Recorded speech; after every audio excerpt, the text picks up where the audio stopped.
ในสุขานกุโต้เมื่อในก็มามีไว้ดีสวนอาหารไหนคะเนาะชื่ออะไรนะ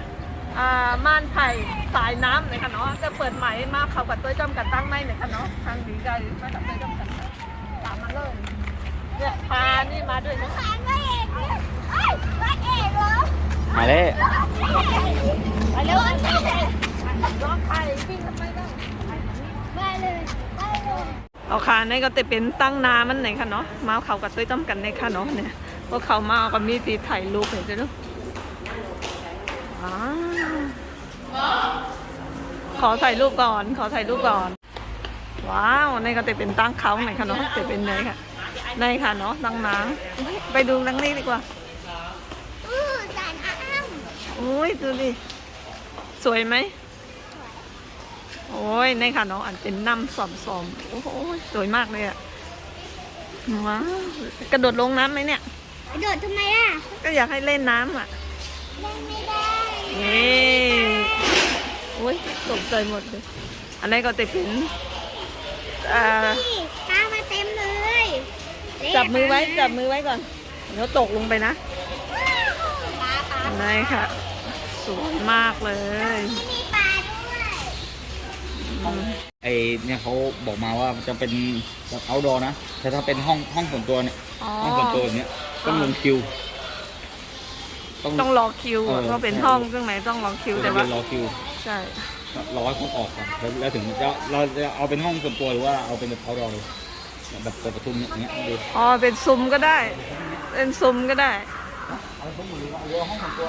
จะเอาห้องจังไหนคะเนาะเขาต้องไปคิวค่ะว่าแต่ว่าเป็นซุ้มจังนั้นได้นั่งไหลเลยไปดูซุ้มก่อนไปเดินไปดูซุ้มก่อนเป็นนี่ถ้าเป็นซุ้มเป็นจังไหนคะเนี่ย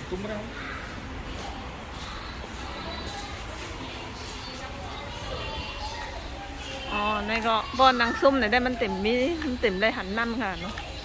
นี่เขาก็ถ่ายรูปกันตั้งในกันเตะก็เขาก็ถ่ายรูปตั้งในค่ะเนาะอันนี้ก็จะเป็นซุ้มไม้ไผ่น้องตามมาเพราะว่าเขานั่งเครื่องไหนเลยค่ะเนาะก็นั่งไรเลยเพราะมันต้องรอคิวค่ะเนาะเพราะมันมีตีว่างอยู่นะคะเนาะเพราะเขานั่งเพื่อนอ่อนๆจะอันมันติดน้ำเพื่อนมันติดนี่เหมือนกันวะมีระเบียงริมน้ำด้วยแต่ว่ามันติดนี่เหมือนกันติดน้ำไหมตีนังให้ติดน้ำไหมเนาะแต่ต้องไปค่ะเนาะหรืออะไรลงคิวไว้ตั้งนาอุ่นเลยค่ะเนาะเดี๋ยวก็ต้องไว้เขาอะไรเนี่ยค่ะเนาะเพราะว่าคือนั่งก็ไหนได้นั่งอะไรกันเดียวค่ะเนาะสั่งอาหารกินอะไรกันเดียวค่ะเนาะอันนี้ก็เขาก็ติดไปคิวก่อนนะคะเนาะก่อนลงคิวไว้กันก็ต้องไว้มาสั่งอาหารเลยค่ะเนาะมือเขาไปคิวเนี่ยก็เขาก็ติหาถ่ายรูปน้ำเต้นในเลนก่อนเลยค่ะเนาะน้องจะจับหนูกิน You say that I'm psychotic, but then you like it like that. It's like every time the conversation changes and I want you right back. You say that I'm hypnotic and that I caught you like that. It's like every time I walk into the room, you know you want what I have. Turn it on, turn it off. Can't tell if I love you right back. Moving in, moving on. Turn it on, turn it off. Can't tell if I love you right back, but you love me like that. Light bulb goes off in your head. You say I'm a little odd. I love to make a mess. Guess I'm a little. พาเตออนเข้าห้องเลยค่ะเนาะจะเป็นห้องแอร์ค่ะอันนี้ก็จะผางนะคะเนาะเหมือนกันนั่นน้องอุ่นตั้งอุ่นกับผางเนาะเดี๋ยวก่อนมีแถกตั้งในผางค่ะ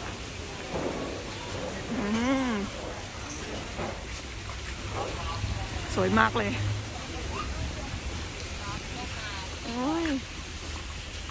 ยังไง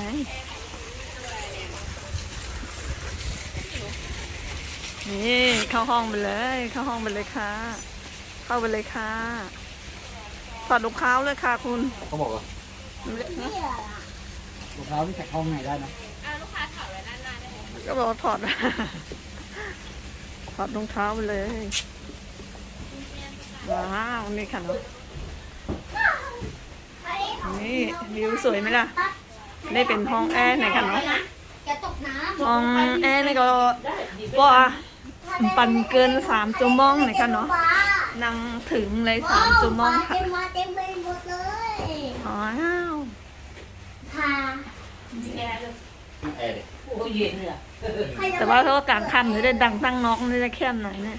อันนี้อินเตอร์เน็ตใหม่ไปนี้ผังนังค่ะเนาะ สวยไหม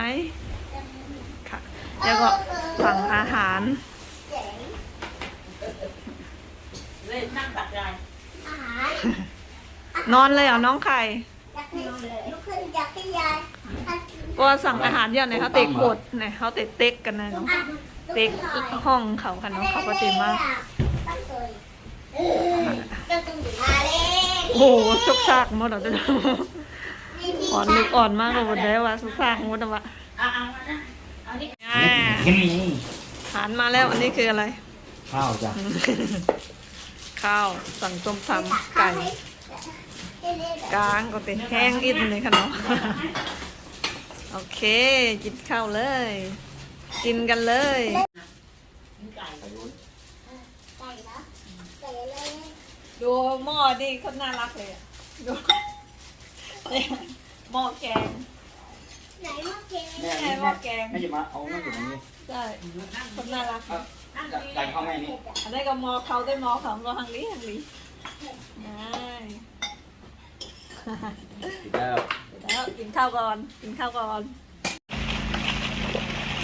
เนี่ยก็น้องก็จะเป็นวิวจังไหนคะน้องไส้กรอกเขาก็จะมีกับนังให้มาถ่ายรูปเล่นค่ะเนาะอย่ามานั่งไออาหารปลาอะไรค่ะเนาะโอ้ค่ะสวยมากเลยอ่ะค่ะ มาดูพาดูบรรยากาศยังอ่ะ ยังไม่พาไปดูเลยจำมาเลยไอ้ตั้งน้องอันนี้ก็จะเป็นตั้งน้องค่ะเนาะค่ะ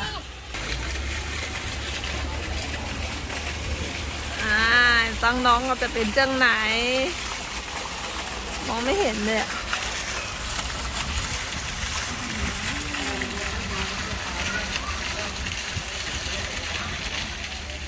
เทลงเลย ให้ลงเลย เละเทปลานี้เลย ให้เลย โอ้ยปลาแย่ง โอ้ยแย่งกันเต็มเลยอ่ะ โอ้